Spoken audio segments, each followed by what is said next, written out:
네, 안녕하세요 여러분. 서동환의 피칭학 개론의 서동환입니다.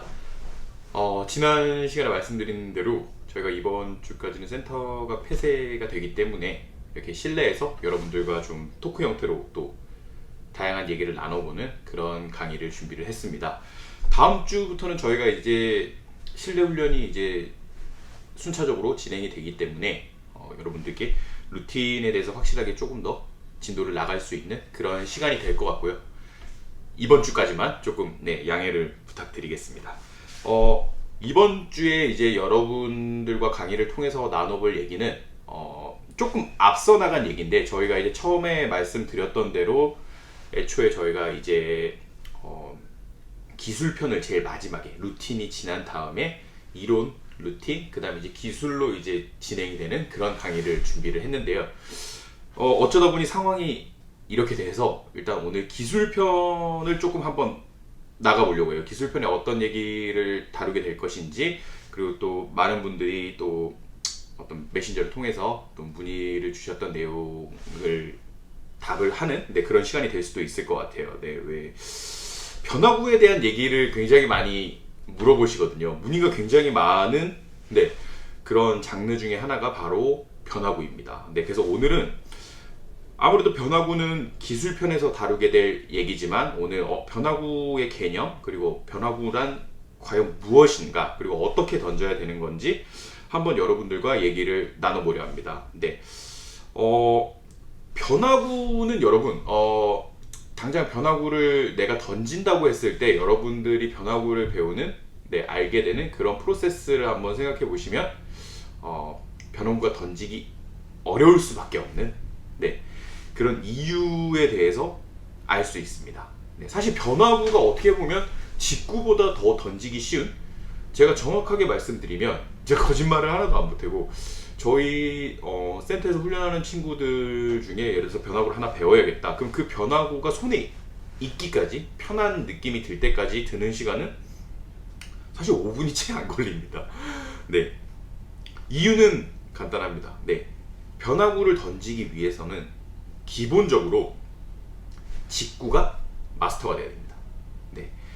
직구의 베이스에서 그립이 바뀌는 것이 변화구이기 때문에 기본적으로 직구가 마스터된 상황, 직구가 안정적인 상황에서, 그러니까 저희가 이 안정적인 상황이라고 표현을 하는 어떤 그 기준점, 그걸 말씀드리면, 예를 들어서 직구를 피칭을 한다고 했을 때, 바깥쪽 코스의 직구를 피칭을 한다고 했을 때 7개 정도가 안정적으로 들어오는 그 정도 비율이면 저희는 변화구를 충분히 마스터할 수 있는 준비가 되었다고 판단을 하기 때문에, 여러분들도 한번 피칭을 하면서 과연 내가 직구를 바깥쪽에 놓고 예를 들어서 10개를 던졌을 때 7개 정도의 비율로 스트라이크가 안정적으로 들어오는지, 그 정도가 어느 정도 안정이 되었다고 하면, 수치가 나온다고 하면 변화구를 얼마든지 바로바로 내 팔스윙에 맞는 변화구를 바로 습득할 수 있는 그런 상황이 되었다고 생각하시면 될 것 같아요. 그래서 기본적으로 팔스윙을 알아야 돼요. 대부분 선수분들이 사회인야구 하시는 분들도 그렇고 변화구를 던진다 그러면 예를 들어서 네이버 검색이라든지, 아니면 자기가 팔로우하는 좀 좋아하는 선수, 그런 선수들의 어떤 특정 그립을 먼저 배우게 되는데요.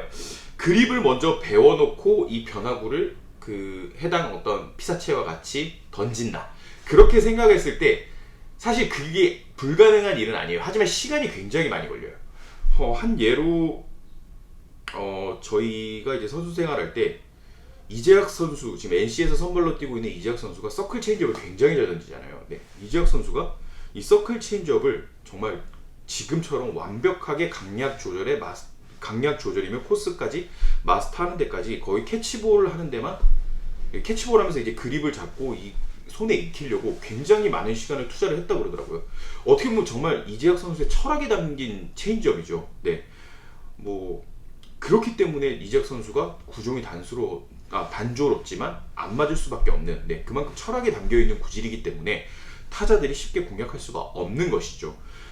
하지만 우리가 예를 들어서 중요한 경기를 앞두고 있다든지, 아니면 내가 지금 시즌 중이라는 거죠. 시즌 중에 내 패턴이 너무 이제 읽혀버린 거죠.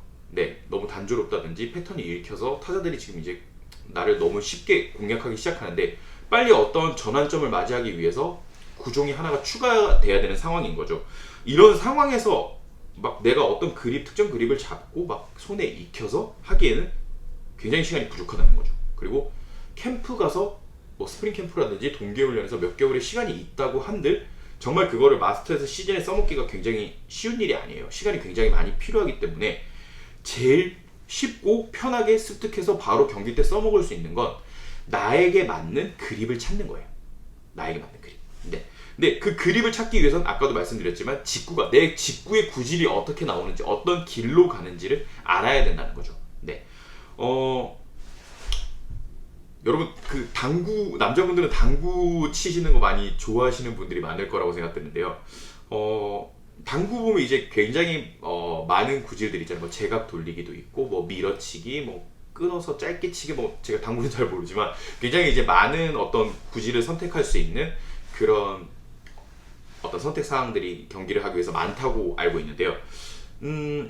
초보분들이 어느 정도 당구를 칠 줄 아는 상황에서 구질을 전혀 모르는 상황과 예를 들어서 굉장히 당구를 잘 치시는 분이 옆에서 야 이번에는 약간 위를 쳐봐 아니면 약간 옆을 쳐봐 하면 어느 정도 그 각은 재현을 할 수 있다는 거죠. 변화구는 이런 것과 똑같은 거예요.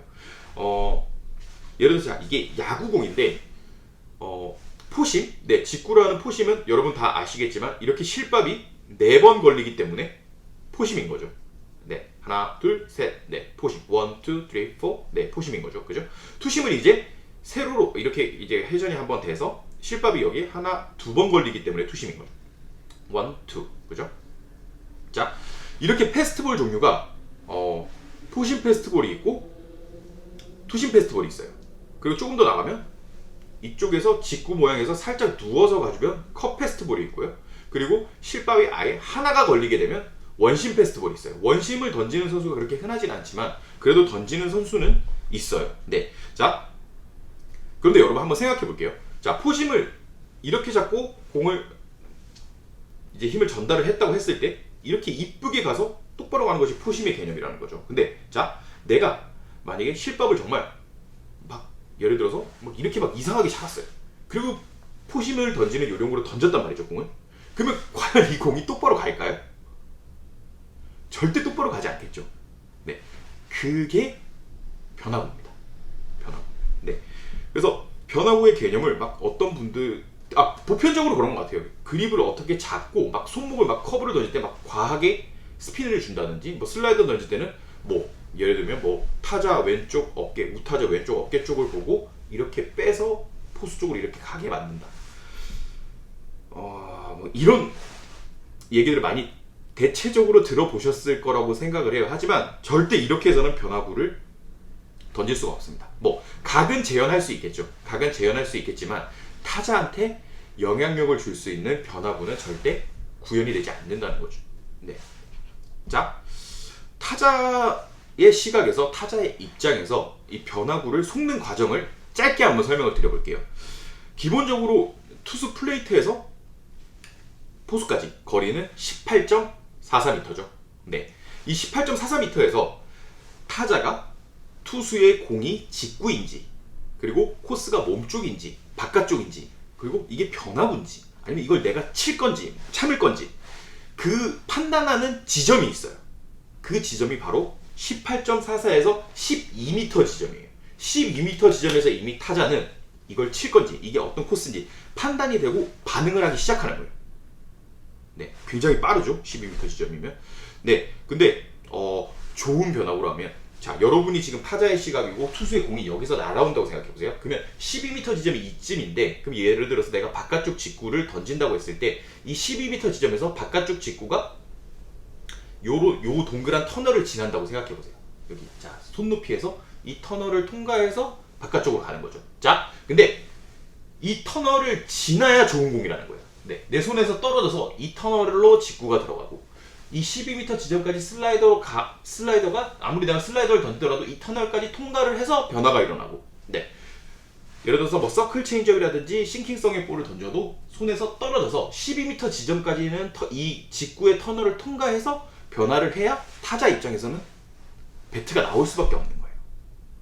커브는 조금 다르겠죠. 커브는 아무래도 손에서 떨어질 때부터 약간 빠져서 이 낙폭이 크기 때문에 이 터널을 통과하기는 무리가 있어요. 하지만 그 외적인 구질들은 이 터널을 통과를 해줘야 된다는 거예요. 그래야 타자들이 반응이 있다는 거죠. 그리고 타자들이 커브를 제외하고 좋은 변화구는 타자들이 어떤 반응을 보이냐면요, 치고 나서 알아요. 치고 나서. 그러니까 어떤 느낌이냐면, 타자들은 기본적으로 게스히터, 그러니까 내가 노리고 하나 어떤 구종을 노리고 치지 않는 이상 기본적으로 모든 베이스는 직구에 깔려 있어요. 네, 그러면 내가 직구를 노린 상황에서 직구 하다가 변화구 했을 때 변화구다 대처, 이런 어떤 프로세스를 가지고 있는 게 타자의 어떤 굉장히 많은 비중을 차지하는 유형인데요. 제가 말씀드린 이 터널을 통과하는 어떤 구질을 던지는 투수들은 타자들이 어떤 반응이 일어나냐면, 직구 이걸 노리고 있다는 거죠. 직구 노리고 있다가 직구 빵 치고 나서 슬라이더, 이런 변화가 일어나요. 이런 반응이죠. 이런 반응이 일어나요. 직구인 줄 알고 치고 나서 슬라이더야, 이런 반응이 일어나요. 하지만 이 터널을 통과하지 않는 공, 손에서부터 떨어지는 공이 나오게 되면, 직구에 준하지 않고 직구에서 아예 떨어져서 나오는 공이 나오게 되면 타자는 기본적으로 직구 하다가 변화구다 빵, 얼마든지 대처가 가능하다는 거죠. 네. 그래서 이 터널을 굉장히 잘 이용할 필요가 있다는 거죠. 이 터널을 그리고 잘 이용하기 위해서는 빨리 직구가 어느 지점으로 가는지, 어느 길로 가는지 빨리 완성이 돼야 되고, 그 직구에 준하는 변화구를 던질 수 있어야 된다는 거죠. 네. 이게 기본적인 어떻게 보면 변화구의 개념입니다. 네. 그래서 여러분 이제 중계 방송 화면으로 보면 막 굉장히 변화구가 각이 크게 보이고, 막 커브 같은 경우에 막 폭포수 같아 보이고, 뭐 예를 들어 서클 체인지업은 막 정말 반대로 던지는 투수의 슬라이더처럼 막 보이고, 그런 경우 많이 보셨을 거예요. 근데 실제로 그렇지 않아요, 여러분. 실제로 막 슬라이더가 막 이렇게 막 떨어질 것 같아도 거의 직구하고 비슷한 위치에서 떨어져요. 각이 실제로 보면 생각보다 작아요. 왜 그러냐면, 여러분 이렇게 생각하시면 돼요. TV에서 얼굴이 굉장히 큰 어떤 연예인, 근데 TV로 봤을 때, 브라운관으로 봤을 때, 와, 저 얼굴이 왜 이렇게 크냐? 막 이런 연예인들을 보신 적이 있을 거예요. 하지만 실제로 보면 막 얼굴이 요만한 거죠. 네, 내가 내 시각적으로 실제로 볼 땐 눈이 정말 얼굴이 진짜 이만한 거예요. 네, 그거랑 같은 원리예요. TV 화면을 보면 막 변하고 낙폭이 굉장히 커 보이는데, 실제로 캐치볼을 한다든지 잡아보면 TV만큼의 낙폭이나 이 오차 범위는 나오지 않아요. 각이 절대 나올 수가 없어요. 그냥 정말 짧아요. 슬라이더 같은 경우에 예를 들어 140km 정도의 슬라이더를 던진다. 그러면 정말 직구에서 살짝 꺾이는 정도? 그 정도의 회전인데 TV로 보면 굉장히 커 보이는 거예요. 자, 이 얘기를 왜 하냐면, 제가 서두에 설명드린 것처럼 직구 같아야 된다는 거예요. 직구 베이스여야 된다는 거예요. 모든 게. 그래야 타자가 직구인 줄 알고 쳐요. 커브는 제외예요. 네. 그래서 변화구를 마스터를 하기 위해서는 빨리 직구가 준비가 돼야 된다는 거. 그리고 내 직구 궤적에 따라서 변화구를 만들어야 되고, 네, 그렇게 만들어진 변화구에 따라서 내가 플레이트를 밟는 위치를 정할 수가 있어요. 자, 어떤 말씀을 드리고 싶은 거냐면, 예를 들어서 서클 체인지업이나 싱킹성의 볼을 잘 던지는 투수가 있어요. 그런 투수들은 기본적으로 플레이트가 이렇게 있으면, 내가 만약에 우투수란 말이죠. 그러면 1루 쪽을 밟는 게 훨씬 유리하겠죠. 왜냐면 3루 쪽 플레이트에서 이만큼 꺾이는 것보다 1루 쪽에서 이만큼 꺾이는 게 낙폭이 훨씬 크거든요. 네. 이 개념을, 이 원리를 굉장히 잘 이용하는 투수가 있었는데, 극단적으로 이용하는 투수가 있었어요. 뭐 지금 웬만한 투수들은 다 이런 부분을 이용을 하고 있고요. 극단적으로 이 부분을 이용한 투수가 바로 장원삼 선수입니다. 장원삼 선수가 뭐 2013년, 14년 뭐 이 전성기 시절이죠. 정말 삼성에 있을 시절에, 전성기 시절에 보면 서클 체인지업이 굉장히 좋은 투수였어요. 물론 직구도 140 초중반에서 계속 놀아줬지만 서클 체인지업이 굉장히 좋은 투수였거든요. 그래서 서클 체인지업으로 타자의 시각을 멀리 만들어 놓고 몸쪽을 과감하게 던질 수 있는 그런 유형의 투수였거든요. 네. 근데 장원삼 선수가 그 시절에 밟던 플레이트 위치를 보면 좌투수임에도 불구하고 극단적으로 거의 3루 베이스 쪽 끝을 밟고 던져요. 거의 끝에 발끝을 살짝, 이게 플레이트면 정말 이 발끝만 살짝 탁 올려놓는 정도로 극단적으로 끝을 밟고 던져요. 왜? 그러면 이 끝에서 서클 체인지업이 들어가게 되면 굉장히 각이 커 보이거든요. 하지만 왼손 투수가 보편적으로 밟는 일루 쪽을 밟고 던진다면 이 폭은 정말 작아지겠죠. 그러면 그 폭이 작아질수록 타자가 대처하기가 편해지는 거예요. 하지만 이쪽을 밟게 되면 정말 타자들이 정말 내가 알고 쳐도 방망이에 닿을 수가 없는 그런 각이 생기기 때문에 극단적으로 이쪽 플레이트를 활용을 하는 거죠. 네. 그래서 내가 직구를 어떤 유형의 직구를 던지는지 그리고 그 유형에 준하는 변화구가 어떤 건지 정해진다면 플레이트를 선택을 할 수가 있어요. 오케이. 내 구질은 스플리터도 싱킹성이 많고 역회전성의 볼이 많기 때문에 나는 이쪽 플레이트를 밟아야 조금 더 각이 크게 나올 수밖에 없겠구나.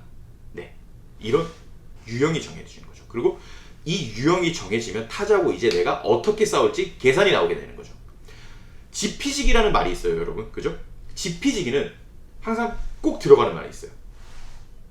적을 알면 백전백승이다. 아니에요. 적을 알고 나를 알아야 백전백승이라는 거죠. 그러니까 기본적으로 투수가 싸우기 위해서는 나를 알아야 돼요. 내가 어떤 유형의 선수고 어떤 구질의 선수고. 그래서 나 같은 구질이나 궤적의 구종이나 구속 그리고 이런 구질을 가진 선수들은 어떤 타자의 유형에는 약할 수가 있고 어떤 타자 유형에는 굉장히 강할 수가 있고 이런 거를 선택을 할 수 있고 계산이 선다는 거죠. 네. 그래서 변화구의 개념은 항상 직구가 빨리 마스터가 돼야 된다는 거 그리고 직구에 준해야 된다는 거 12m 지점까지는 직구와 같아야 된다는 거 커브는 제외하고요. 네. 그리고 그립을 선택하는 게 여러분 굉장히 중요합니다. 그립을 잘 고르면 그냥 말 그대로 직구를 던질 수만 있으면 변화구는 그냥 따라오는 옵션이라고 생각하시면 돼요. 오늘 하나를 한번 이제 말이 나온 김에 하나를 저희가 좀 어떻게 보면 뭐 흔히 하는 얘기로 꿀팁이 될 수도 있고 제가 오버스로우로 던지는 뭐 그런 유형의 선수들에게 하나 꿀팁을 제가 한번 전해드리면 자 이게 야구공이에요, 여러분. 그죠? 이 야구공에 있어가지고 이제 커브를 던질 건데 내가 이제 전통적인 이제 오버스로의 형태의 투수라는 거죠. 자, 이 오버스로 형태의 투수는 자 기본적으로 손이 위에서 아래로 나오는 경우가 굉장히 많습니다. 자, 그럼 커브 자체도 드롭성으로 이렇게 떨어뜨리고 싶은 욕심이 굉장히 강할 거예요. 자, 근데 자 드롭을 어떻게 떨어뜨릴 거예요, 여러분? 어떻게 해야 떨어지는데 막 손을 이렇게 감을 거예요? 물론 감아서 할 수도 있겠죠. 하지만 이렇게 해서 내 팔스윙을 드롭 커브를 위해서 내 팔스윙을 이렇게 만들다가 직구까지 밸런스가 깨질 수가 있어요. 그럼 내 장점인 직구를 잃어버릴 수가 있단 말이에요. 네. 그러면 무리 없이 과연 이 공을 어떻게 드롭으로 떨어뜨릴 건지 한번 생각을 해볼 필요가 있다는 거죠. 자, 기본적으로 오버스로우는 위에서 아래로 떨어진다는 거죠. 그러면 자 단순하게 생각해 보시면 돼요. 내가 위에서 아래로 찍히게 되면 이거를 막 돌려서 찍히게 되면 공도 찍힐 수밖에 없어요. 하지만 커브는 손에 살짝 빠져줘야 된다는 거죠. 빠져서. 자, 그러면 어떤 그립을 선택해야 되는지 한번 생각해 보세요, 여러분. 자, 포신 그립이에요. 네. 근데 이제 오버스로우에서 드롭성 커브를 던진다고 했을 때 절대 선택하면 안 되는 옵션이 이거예요. 자, 예를 들어서 커브를 던지는데 제가 한 그립을 예를 들어 볼게요. 이렇게 그립이 옆에서 들어와서 이런 그립이 되면 드롭성으로 던지기 힘들어요. 그만큼 더 많이 손목을 꺾어야 되기 때문에 굉장히 힘들어요. 그래서 옆에서 들어오는 그립은 옆에서 시작되는 이런 셋업의 그립은 사이드암이나 오히려 3쿼터 팔이 약간 내려오는 그런 선수들이 선택을 하는 것이 맞다는 거죠. 네, 옆에서 들어와서 옆으로 던질 수 있으면 이게 드롭성으로 가기 좋은 회전의 커브로 가기 굉장히 편해요. 하지만 내가 위에서 아래로 던지는 투수인데 그립이 옆에서 들어오면 이거는 빠질 수밖에 없어요, 여러분.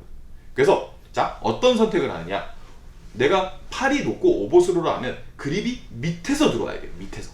밑에서 들어와서 공을 아래에서 위로 받쳐주는 유형이 돼야 된다는 거죠. 네. 그러면 내가 이걸 아래로 써도 공은 위로 빠진다는 거죠. 네. 이런 원리를 알 필요가 있어요, 여러분들이. 네. 이런 내 팔스윙의 유형이 나오고 이렇게 바로 할 수 있는, 써먹을 수 있는 그립을 선택할 수 있으면 변화구는 정말 5분 안에 마스터가 가능해요. 그리고 바로 경기에 써먹을 수가 있어요. 단 그 변화구를 아무렇지도 않게 써먹을 수 있는 그런 배짱은 필요하죠. 뭐 빠져도 좋아, 찍혀도 좋아, 한번 던져보는 거지. 네. 변화구는 백날 피칭할 때 불펜에서 20개, 30개 연습하는 것보다 타자한테 하나 던지는 게 훨씬 더 연습이 많이 돼요. 네, 그래서 어느 정도 내가 그립이 선택이 된다면, 초이스가 되었다면 바로 타자한테 던져봐야 돼요. 그래야 바로 자신만의 레파토리로 흡수를 할 수가 있어요. 네, 혹시 까먹으실 수 있을 것 같아서 제가 그 커브 그립을 한 번 더 설명드릴게요. 자, 이렇게 원이 그려지는 오봇으로예요, 여러분. 오봇으로 이렇게 원이 그려지는 쪽을 내 몸 안쪽으로 잡는 거죠. 네, 그리고 월드컵을 생각해 보시면 될 거예요, 여러분. 여러분 그 축구 월드컵 있잖아요. 월드컵 보면 이렇게 축구공이 이렇게 있고 밑에 이렇게 받치고 있는 그런 느낌이 있잖아요. 밑에 기둥이. 그래서 이 원을 엄지 손가락으로 받쳐주고 이 두 손가락으로 이쪽 실밥에 걸릴 수 있게 그립만 잡아주면 끝이에요. 끝. 그립은 끝이에요. 그리고 내가 할 일은 그립을 이렇게 밑에서 위로 받쳐서 잡았을 때 이쪽 면만 포수한테 그냥 톡 보여주면 돼요. 이 면을 포수한테 톡 보여주게 되면 이 공은 이렇게 빠지게 되는 거죠. 네,